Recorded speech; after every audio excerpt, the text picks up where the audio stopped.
fires in LA. I mean, as someone who I think knows that knows that area very well. What are you hearing? Yeah, familiar sights and things that are. Yeah, it's obviously devastating to so many families and people there with losing their homes and not even just homes and stuff, but stuff that really matters is like lives and people getting injured. So it's definitely a heavy topic. I feel like my wife and I were talking yesterday, and it's kind of been a heavy start to 2025 with things happening around the world. And yeah, it's definitely tugs at your heartstrings for sure. And hearing firsthand stories of people we know in LA having to evacuate and kind of leave all their stuff behind and just hope for the best.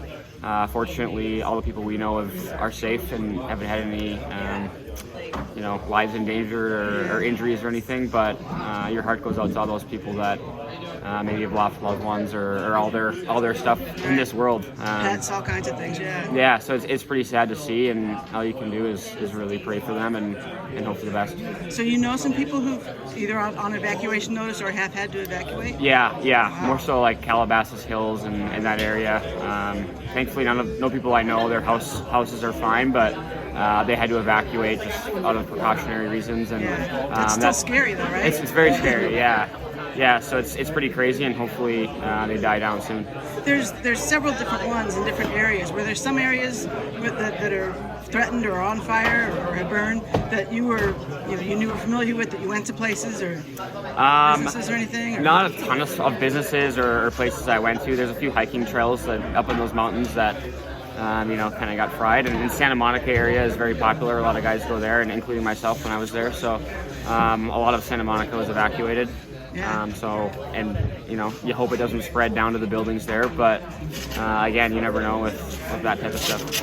And then I would think that the game coming up back there with something recircled, does it have a little bit different flavor now going back out there at this point? Yeah, absolutely. I think everybody's not leery of going out there, but it's a heavy spot to go right now with all that's going on and all the emotions. I'm sure hockey is not the first thing on anyone's mind in LA right now, whether it's the team or anybody surrounding the team. So I think they're doing a good job as an organization to kind of put that aside and focus on what really matters. Okay. And the last thing is, since you lived out there, I assume you knew about some of the weather patterns, the Santa Ana winds and things like that. But I've always wondered, like, there's fires almost every year somewhere, but they just don't normally hit right in the LA area. Does this seem really jarring from that sense, or did it seem like it was something that could happen based on weather patterns you saw? I think with the dryness there, it's always something that could have happened or could happen, and I think it's the timing with the winds and the timing of it.